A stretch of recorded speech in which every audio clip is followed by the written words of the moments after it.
بسم اللہ الرحمن الرحیم۔ قربانی کے جانوروں میں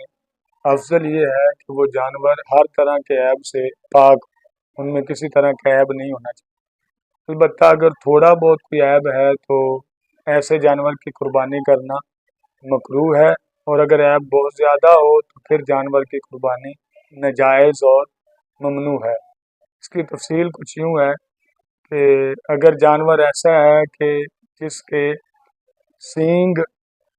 تھے لیکن جانور لڑے آپس میں، یا کسی نے خود جانور کا سینگ توڑ دیا، اگر تو وہ سینگ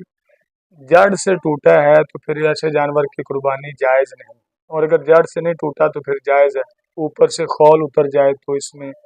قربانی ہو سکتی ہے۔ اسی طرح جانور کا کان، جانور کی چکی اور دم، پوچھل وغیرہ، ان میں سے اگر تیسرے حصے سے زیادہ کٹ جائے یا کاٹ دیا جائے تو ایسے جانور کی قربانی بھی جائز نہیں ہے، اور اس سے کم ہو یا تیسرا حصہ ہو تو پھر جائز ہے۔ اسی طرح جانور اگر اس کے دانت نہیں ہیں یا اس کے جانور مادہ ہے، مونس ہے، اس کے تھن وغیرہ خشک ہو چکے ہیں، تو اس کی تفصیل یہ ہے کہ اگر چار تھنوں والا جانور ہے، جس طرح گائے، بھینس وغیرہ یا